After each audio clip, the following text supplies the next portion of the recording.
इसलिए जहां पर दुख है समझ लेना वहां पहुंच जाना। जो दुखी है उससे भगवान भले ही दिखाई नहीं देंगे, लेकिन तुम जिसका दुख दूर करने के लिए पहुंच जाओगे तुम्हें भगवान अवश्य दिखाई दे जाएगा। इसलिए दुखियों का दूर करने के लिए तुम जितना बन सके सामर्थ्यानुसार उसका दुख दूर करने की कोशिश करो। वो अपने कर्मों का फल भोग रहा है तो भगवान की अदालत में डिसीजन होगा, लेकिन मानव धर्म कहता है कि जो दुखी है, परेशान है, पीड़ित है, बन सके तुम्हारे अंदर जितना सामर्थ्य हो उसकी मदद करो। क्यों भाई, सामर्थ्यानुसार तो कर ही सकते हो ना, कि नहीं कर सकते हो? कर सकते हो।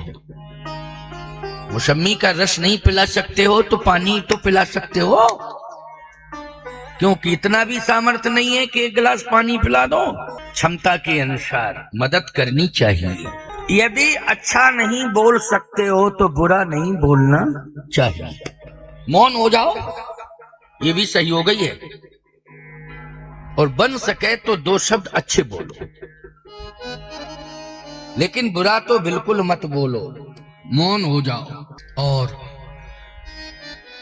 कोशिश करो कि हम कम से कम झूठ बोलें। कोशिश करो, अनावश्यक रूप से असत्य के साथ न जुड़िए, क्योंकि असत्य ही क्या है, नहीं असत्य संपातक पुण्य। ये असत्य ही सबसे बड़ा पाप है और सत्य ही सबसे बड़ा पुण्य है। कोशिश करो, अभ्यास बनाओ कि हम अकारण जो है असत्य नहीं बोले।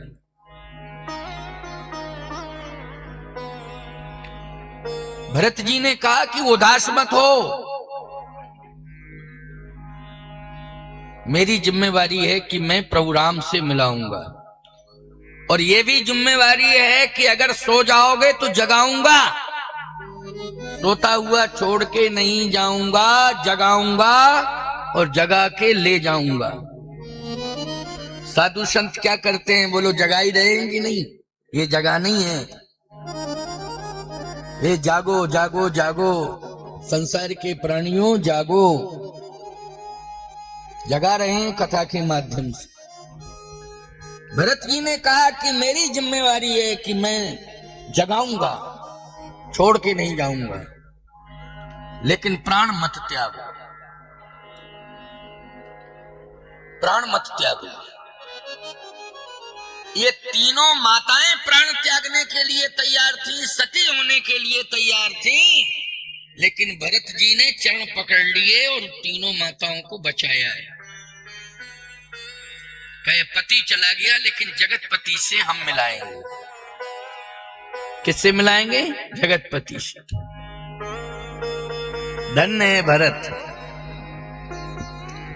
लेकिन समस्या यह है कि अयोध्या को कौन संभालेगा?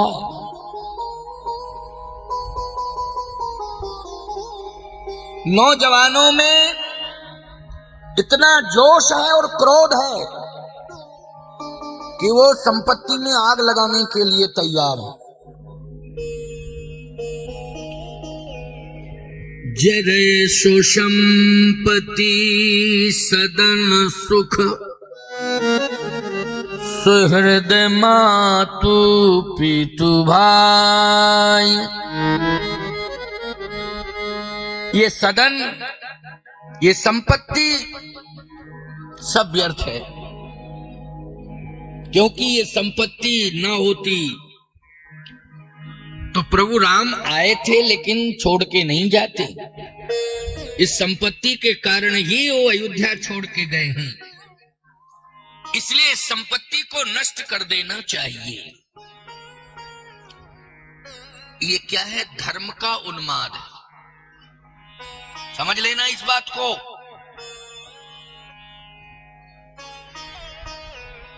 संपत्ति को बिगाड़ना नहीं चाहिए, संपत्ति को व्यवस्थित करना चाहिए। संपत्ति को नष्ट नहीं करना चाहिए, संपत्ति का सदुपयोग करना चाहिए और संपत्ति को धर्म में लगाना चाहिए, परोपकार में लगाना चाहिए, परमार्थ में लगाना चाहिए। इसलिए संपत्ति को व्यर्थ में नष्ट नहीं करना चाहिए। भरत जी ने कहा सावधान, संपत्ति को जलाना उचित नहीं है। ये बताओ, ये संपत्ति क्या तुम्हारी है? भरत जी ने कहा, ना ये संपत्ति तुम्हारी है, ना ये संपत्ति हमारी है। ये संपत्ति तो संपत्ति सब रघुपत के आही, भगवान की संपत्ति है, इसलिए व्यवस्थित करके ही चलेंगे।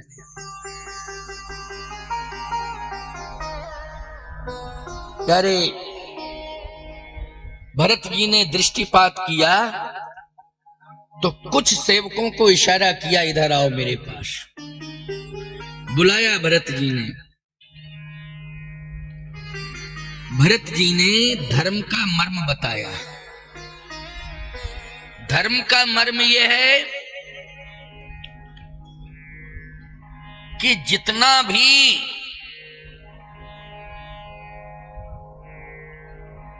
धार्मिक वातावरण है, धार्मिक वस्तुएं हैं,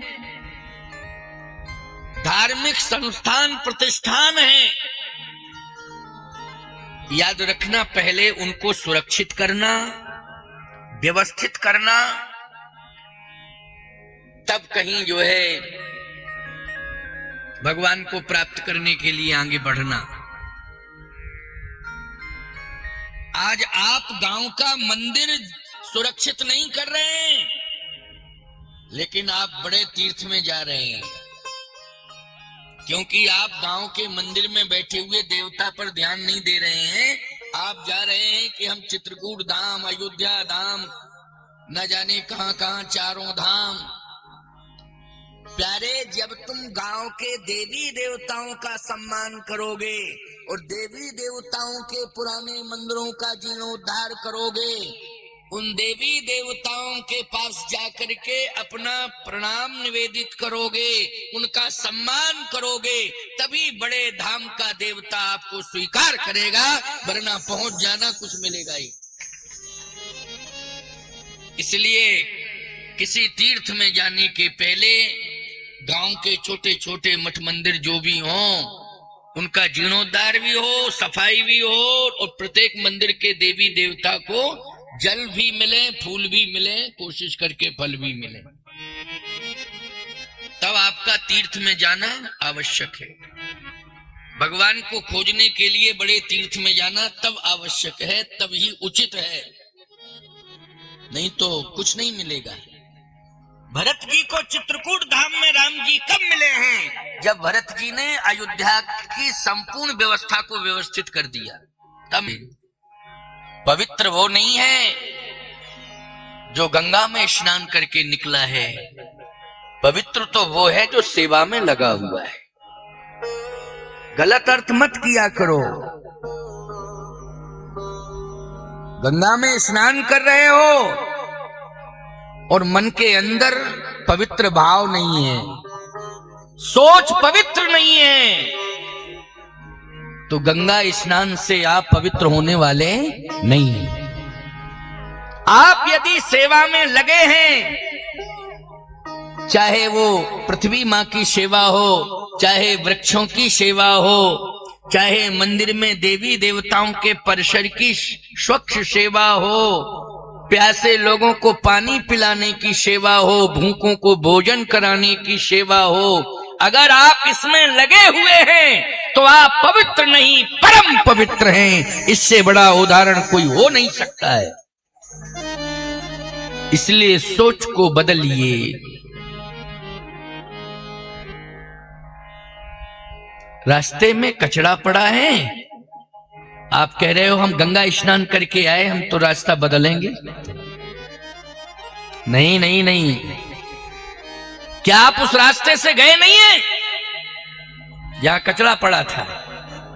आप स्वयं कोशिश करिए और लोगों को अपने प्रभाव में लीजिए। आज नहीं, कल नहीं, परसों तक वो गंदगी साफ होनी चाहिए। अगर प्रयास कर लेंगे तो बोलो सफलता मिल जाएगी कि नहीं मिल जाएगी? एक दिन नहीं मिलेगी, 2 दिन नहीं मिलेगी, तीसरे दिन तो मिलेगी मिलेगी। इसलिए कहता हूं कि सेवा धर्म सबसे बड़ा धर्म है। भरत जी ने यही मर्म बताया है कि प्रभु राम के दर्शन से ज्यादा फल आपको अयोध्या में प्रभु राम की संपत्ति को व्यवस्थित करके और अयोध्या के परिसरों को साफ सुथरा करके आपको फल प्राप्त होगा। प्रभु राम के दर्शन से ज्यादा। तभी तो वो मान गए, नहीं कहा मानते कि सब जा रहे हैं, हम बेवकूफ हैं जो रह जाए यहाँ। नहीं, रुक गए। उन्होंने अयोध्या को साफ सुथरा रखा। उन्होंने अयोध्या में किसी भी प्रकार से कोई भी अनैतिक व्यक्ति को प्रवेश नहीं होने दिया। किसी भी प्रकार का कहीं कोई भी वातावरण विषाक्त नहीं होने दिया। परम पवित्र वातावरण बनाया, साफ सुथरा रखा और अपनी निगाहों में अयोध्या को रखा। क्या बात है साहब? अभी तो अयोध्या की महिमा है। जहां भरत जी भी अयोध्या पर निगाह रखे हैं, राम जी भी अयोध्या पर निगाह रखे हैं, और वो हनुमानगढ़ी में हनुमान जी भी अयोध्या पर निगाह रखे हुए। इसलिए अयोध्या का कहना ही क्या, बस भरत जी चल दिए। प्यारे,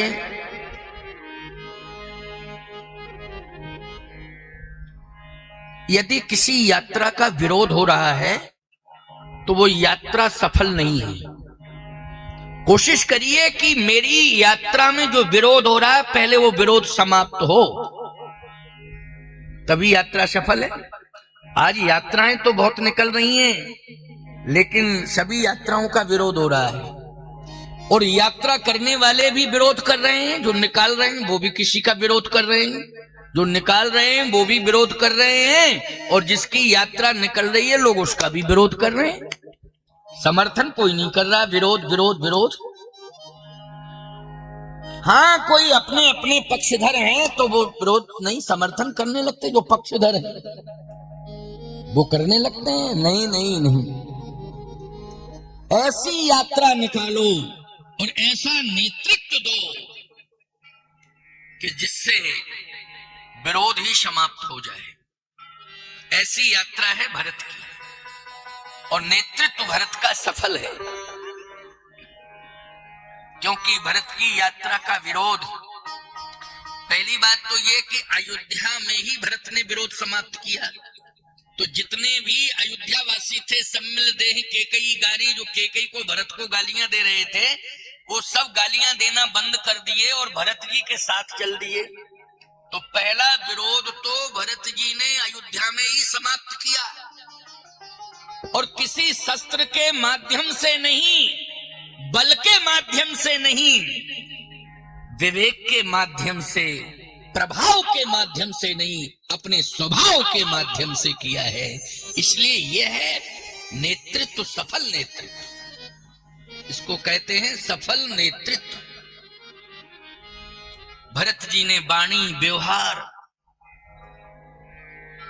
अपने चरित्र, इन सब से परिवर्तन कर दिया। पूरी अयोध्या ही भरत जी की हो गई।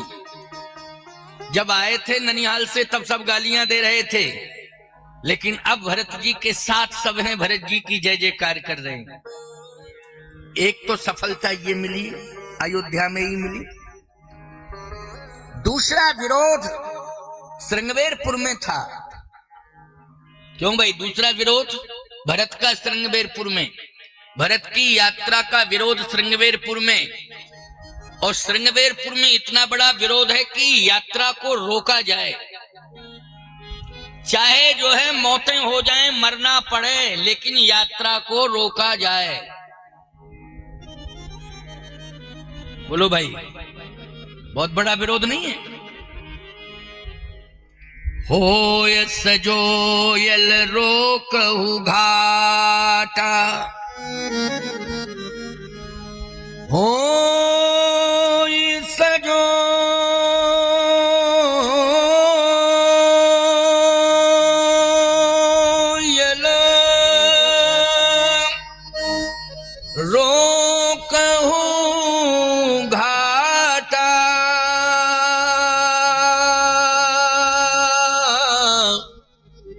ठाठू सकल मरे के ठाठा, समर मरण पुनि सुर सरी तीरा, राम काज क्षण भंगो शरीरा, तजहू प्राण रघुनाथ निहोरे, दोहु हाथ मुद मोदक मोरे। इसका मतलब यह है कि श्रृंगवेरपुर के लोग भावुक तो हैं लेकिन संतुलित नहीं है। क्यों भाई? असंतुलित भाषा का प्रयोग कर रहे हैं। वहां का राजा भी बार बार कहता है कि मैं राम का हूं, राम का हूं, राम का हूं, लेकिन विचार बिल्कुल नहीं कर रहा है। आपसे एक बात बताऊं, पहले संवाद करना चाहिए कि विवाद करना चाहिए? पहले संवाद करना चाहिए। संवाद से विवाद हल ना हो तब जो है संघर्ष, लेकिन संवाद से यदि समाधान मिल जाए तो संघर्ष की कंडीशन नहीं बनेगी और कोई ऐसी विषम परिस्थिति पैदा नहीं होगी। लेकिन बिना सोचे समझे बातचीत किए संघर्ष की घोषणा कर दी है निषाद राज जी ने। एक और बात कहूं तो आप सब निश्चित रूप से स्वीकार करेंगे, जैसे आपको लगता है कि ये नेतृत्व देने वाला विरोधी है, लेकिन आप का जो विशेष सहयोगी व्यक्ति है, जिसके पक्षधर आप हैं और उसके लिए समर्पित हैं आप, अगर उसके माता पिता गुरु पूरा परिवार अगर उसके साथ दिखाई दे जाए तो आपको डिसीजन बदलना नहीं पड़ेगा? बोलो भाई, बदलना पड़ेगा डिसीजन आपको। जब माता कौशल्या जी साथ में हैं, गुरु वशिष्ठ जी साथ में हैं, प्रधानमंत्री सुमंत जी साथ में हैं, तो ईमानदारी के साथ बताओ, विचारवान श्रोताओं, लक्ष्मण जी सेवा के लिए गए हैं प्रभु राम के साथ, उनकी माता सुमित्रा साथ में है, तो देख करके दिमाग नहीं समझ में आ रहा, बुद्धि काम नहीं कर रही है क्या कि हम भरत से बात नहीं कर सकते हैं तो गुरुदेव से तो बात ही कर सकते हैं, वशिष्ठ जी महाराज से? बोलो भाई, हम नहीं करेंगे भरत से बात, लेकिन गुरुदेव जी साथ में है तो इनसे जरूर बात करेंगे। माता कौशल्या साथ में है, हम अवश्य ही बात करेंगे। लेकिन नहीं, मारो मारो मारो, दौड़ो दौड़ो मारो, रोको रास्ता रोको। अयोध्यावासी भी घबराने लगे, वो कहने लगे अब तो शस्त्र उठाना पड़ेगा। भरत जी ने कहा नहीं नहीं नहीं। कई आवाजें कैसी सुनाई दे रही हैं। भरत जी ने कहा संसार है, चीत्कार क्रंदन मचा रहता है, ये संसार है, कहीं आक्रमण ना हो जाए। भरत जी ने कहा भगवान पर भी भरोसा करो। बोलो भाई, अच्छा एक बात बताओ, गाड़ी से चल रहे हो और यही सोचो कि एक्सीडेंट ना हो जाए, तो फिर बेकार ही ना है गाड़ी में बैठना और यात्रा करना। क्यों? भगवान पर भी तो भरोसा करना पड़ेगा। क्यों करना पड़ेगा? क्यों? यही सोच तो कहीं एक्सीडेंट ना हो जाए, कहीं एक्सीडेंट ना हो जाए। तो गाड़ी बेकार है, ड्राइवर बेकार है, सड़क बेकार है, यात्रा बेकार है, सब बेकार है, तुम्हारा दिमाग ही बेकार है, यही अर्थ निकाला जाएगा। तुम्हारा ही दिमाग बेकार है, बुद्धि खराब है तुम्हारी। नहीं, भगवान पर भी भरोसा किया जाता है कि नहीं, प्रभु के भरोसे चल रहे हैं, मंजिल मिलेगी, हमें विश्वास है। क्यों? सकारात्मक सोच होना चाहिए कि नकारात्मक? सकारात्मक सोच होनी चाहिए, हमेशा सकारात्मक सोच अपनाइए। भरत जी ने कहा नहीं नहीं, ऐसा बिल्कुल मत सोचो, आक्रमण करेंगे, भगवान पर भी भरोसा करना चाहिए। जाको राखे साइया मार सके ना, कोई बाल न बांका कर सके, चाहे जो जग बैरी होए। जो जगबैरी हो। इसलिए भरत जी ने कहा आवाजें कैसी भी आ रही हों सुनो, किसी भी प्रकार की कोई विरोधात्मक प्रतिक्रिया नहीं करनी है, शांत रहो। यात्रा बढ़ेगी, आगे बढ़ेगी। अब एक भाव बड़ा अच्छा इसमें आया, क्या?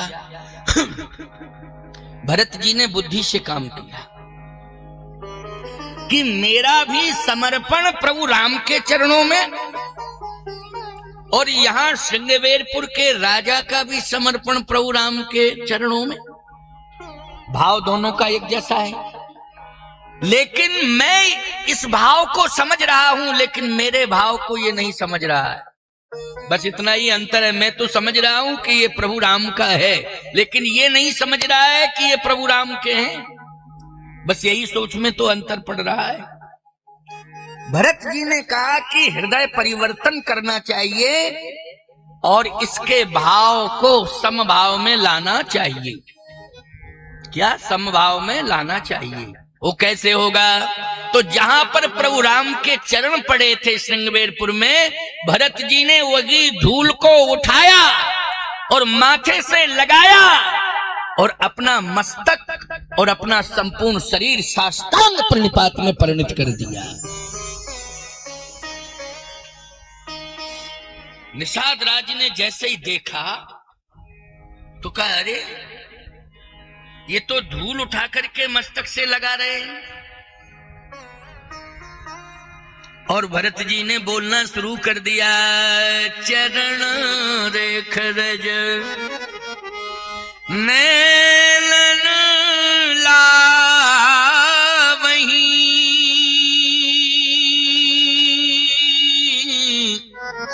रघुबर मिलन सरिस सुख पावहीं। भरत जी ने कहा प्रभु राम नहीं मिले, चरण नहीं मिले, लेकिन अयोध्या वासियों प्रभु की चरण रज मुझे श्रृंगवेरपुर में मिल गई है। मेरा जीवन धन्य धन्य हो गया है, धन्य धन्य हो गया है।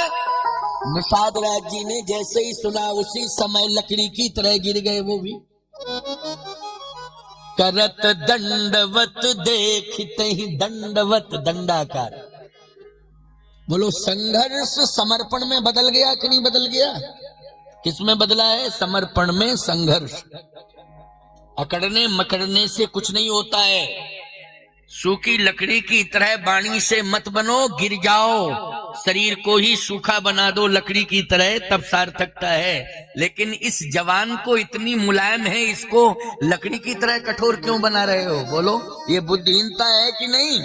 अच्छा ये बताओ, ये जीव मुलायम है कि कड़क है? बहुत ही ज्यादा मुलायम है जीव, लेकिन तुम इतना कड़क बना देते हो जबरदस्ती। यही तो बुद्धिहीनता है। ये जीव तुम्हें बता रही है, शिक्षा दे रही है कि हम मुलायम हैं, इसलिए हमारे पास मुलायम मुलायम ही लाना, नहीं तो मैं बर्बाद हो जाऊंगी, किसी काम की नहीं रहूंगी। अच्छा, आंखों में अंजन डाला जाता है कि लकड़ी? बोलो जल्दी। हाँ, अंजन डाला जाता है। लकड़ी डाल दोगे तो आंख व्यर्थ बेकार हो जाएगी ना, किसी काम की नहीं रहेगी, किसी काम की नहीं रहेगी। अरे कंकड़ पड़ जाता है तो याद रखना, आंख से इतने आंसू निकलते हैं कि तुम कल्पना नहीं कर सकते हो कि इतने आंसू थे कि आंख में भरे थे। एक कंकड़ पड़ गया तो बोलो आंसू ही आंसू की धार लग गई। क्यों? ये आंख कहती है अंजन लाओ। क्या लाओ? अंजन। कंकड़ नहीं, लकड़ी नहीं, कठोर वस्तु का यहाँ प्रयोग नहीं होना चाहिए। वैसे ही जिह्वा भी कहती है कि मैं मुलायम हूं, इसलिए कठोर वस्तु का मेरे पास कोई काम नहीं है, बर्दाश्त से बाहर है, इसलिए मेरी रक्षा करो, रक्षा करो, रक्षा करो। सावधान। भरत जी ने विचारों से परिवर्तन किया। व्यवहार में सरलता होनी चाहिए, सहजता होनी चाहिए। हाँ, अगर इस सरलता का कोई दुरुपयोग कर रहा है, नाजायज लाभ ले रहा है, तो उसकी प्रतिक्रिया भी है, कोई बात नहीं। तभी तो मैं कह रहा हूं कि पहले संवाद, और यदि संवाद से समाधान नहीं है तो संघर्ष, तब संघर्ष है। भगवान राम की यही नीति है, भरत जी की यही नीति है। इसलिए रावण को मारने के पहले भगवान ने अंगद से कहा है, काज हमार तासुहित होई तो रिपुशन करो बत कही सोई। जाओ अंगद, संवाद करो। अच्छा बोलो, रावण अंगद रामायण की सूची में संवाद लिखा है कि विवाद? अंगद रावण संवाद। भगवान ने ही अंगद से कहा था, काज हमार तासुहित होई तो रिपुशन करो बत कही सोई। जाओ बातचीत करो पहले। अगर बातचीत से समाधान नहीं निकलता है तब फिर संघर्ष तो होगा ही होगा। है? तुम लोग पहले लड़ते हो और जब सब बर्बाद हो जाता है तब कहते हो तपस्या कर लो। आओ बैठ के तपस्या कर लो। क्यों भाई, पहले ही तपस्या कर लेते तो बर्बाद क्यों होता? बर्बाद कर बैठे, बाद में तपस्या हो रहा है, बाद में समझौता हो रहा है। नहीं नहीं, पहले पूरी कोशिश कर लो समझौते की। यदि सफलता नहीं मिलती है तब वो तो अंतिम कंडीशन है ये। बोलो है कि नहीं? धर्म क्षेत्रे कुरुक्षेत्रे संवेताय उत्सव माम का पांडवाश्चैव किम कुर्वन्ति संजय। है, फिर तो वो युद्ध का मैदान बनेगा ही बनेगा। और याद रखना, तुमने प्रयास किया है, तुमने धर्म पर विचार किया है, नीति पर विचार किया है, इसलिए उस संघर्ष में परमात्मा तुम्हारे साथ रहेगा, तुम्हें सफलता मिलेगी। क्योंकि तुमने नीति पर विचार किया, धर्म पर विचार किया है, कोशिश की है कि समझौता हो जाए, शांति हो जाए। तुमने पूर्ण प्रयास किया, लेकिन सामने वाले ने एक बात भी नहीं सुनी है, इसलिए भगवान किसके साथ आ जाएगा? जल्दी बोलो। संघर्ष में नीति पर चला है, जिसने सब प्रयास किया है, ईश्वर उसके साथ रहेगा, उसी को सफलता प्राप्त हो। भरत जी ने परिवर्तन कर दिया और निषाद राज को भरत ने स्वयं उठाया है। बोलो उठाया कि नहीं? करत दंडवत देखते भरत वीर लाय,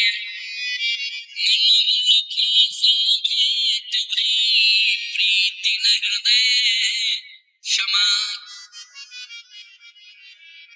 अब गजब की बात तो यह है कि तृणवेदपुर में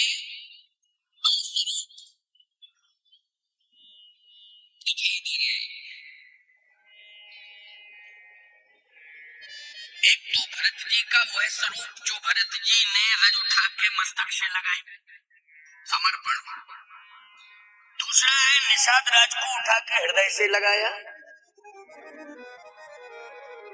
लेकिन महिमा राम जी ने और भरत जी ने केवट की बढ़ाई उसी सिंहवेरपुर में, दोनों भाइयों ने, राम ने भी और भरत ने।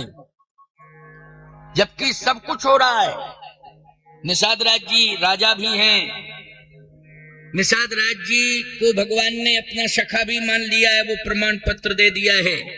और भरत जी ने तो मनहु लखन सन भाई बना लिया है। क्यों भैया, बनाया कि नहीं? राम जी ने सखा बनाया और भरत जी ने क्या बनाया है? बोलो, मनहु लखन सन भेंट भई प्रीति न हृदय समात। बोलो, भाई बनाया कि नहीं? लखन का अर्थ क्या है? भाई। लेकिन सत्य तो यह है कि प्रभाव बढ़ाया है केवट का, जो नाव चलाने वाला है उसका। यानी राम जी ने भी बढ़ाया और भरत जी ने भी बढ़ाया। क्यों? क्योंकि केवट के साथ दर्शन जुड़ा हुआ है और निषाद राज जी के साथ प्रदर्शन जुड़ा हुआ है। ये प्रदर्शन नहीं है, हो सजोयल रोको घाटा, ठाठो मरे सकल के ठाठा, सन्मुख लोय भरत सन लेऊं जियत में सुरसरी उतरण। ये क्या है? बोलो, ये शक्ति प्रदर्शन है कि नहीं? क्या है ये? जल्दी बोलो। शक्ति प्रदर्शन है। और जब राम जी आए थे तब भी उसका शब्द स्खलन लक्ष्मण के सामने, जबकि लक्ष्मण जी ने शब्द को संभाला है, और निषाद राज ने अपनी जवान को संभाला नहीं है। रामायण का दोहा पढ़ लो। कई नंदनी मंद मति कठिन कुटिलपन कीन, जही रघुनंदन जान के सुख अवसर दुख दीन। बोलो ये भाषा किसकी है? ये भाषा है निषाद राज की। क्या जरूरत थी ये सब कहने की? जबकि लक्ष्मण क्या कह रहे हैं? गलत सोच है। काहू न को सुख दुख कर दाता, निज कृत कर्म भोग सब भ्राता।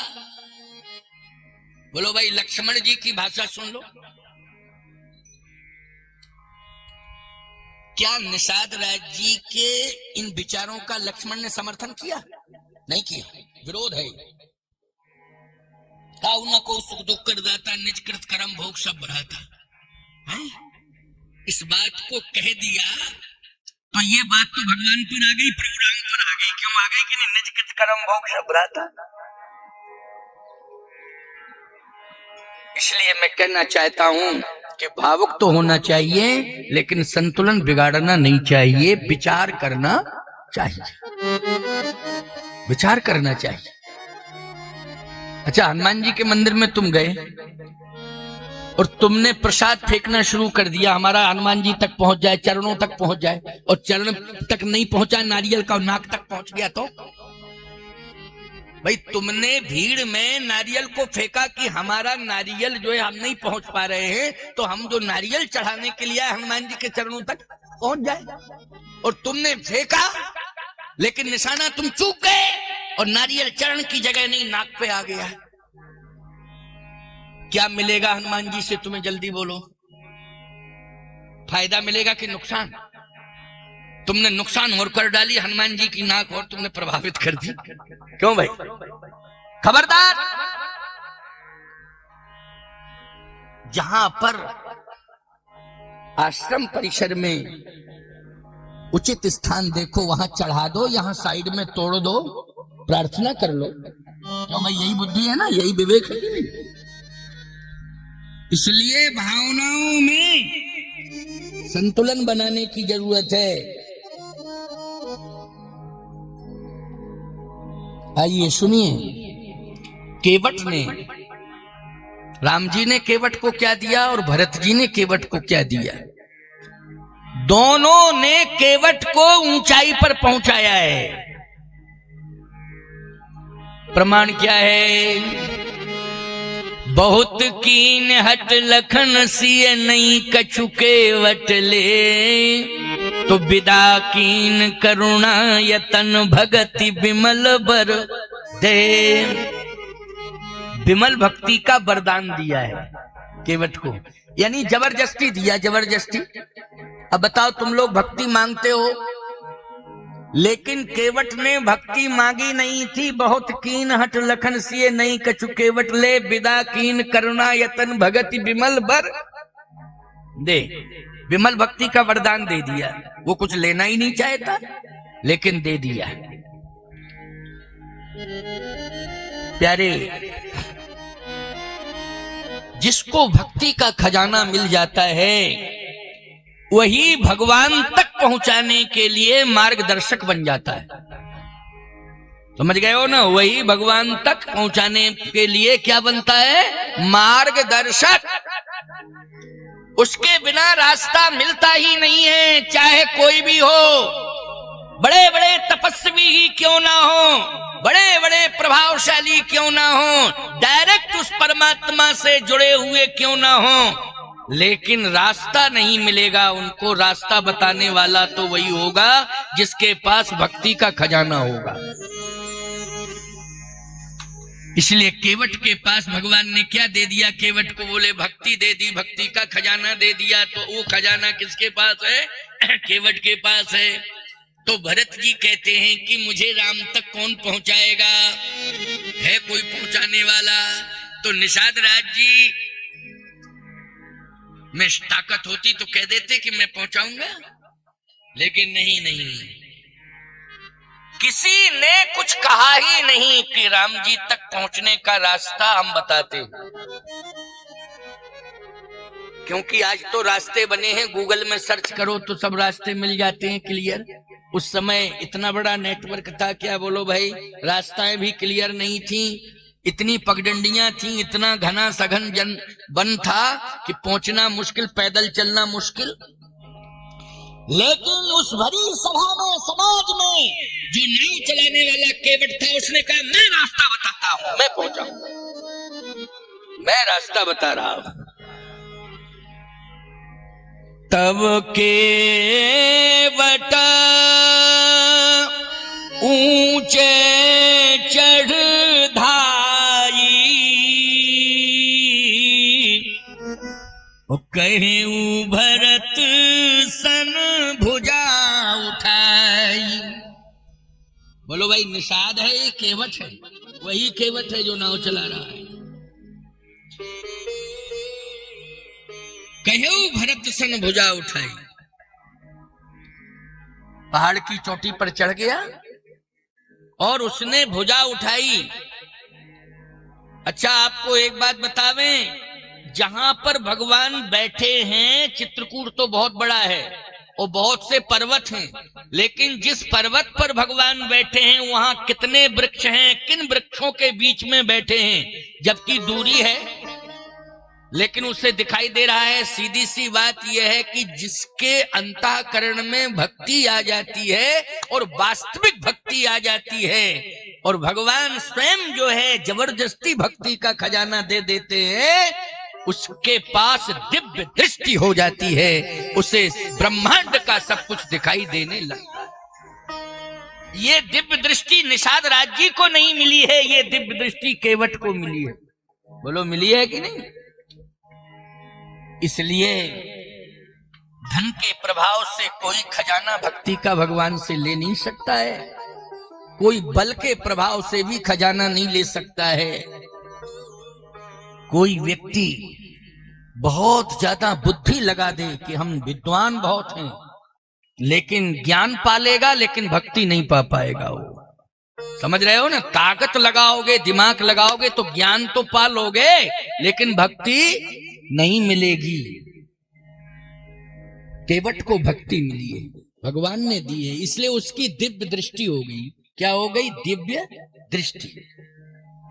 दिव्य दृष्टि। श्री गुरु पद नख मणिगण ज्योति, सुमरत दिव्य दृष्टि होती। इसलिए केवट ने भगवान के चरण धोए हैं और चरणोदक लिया है, इसलिए दिव्य दृष्टि हो गई। सुमरत दिव्य दृष्टि होती।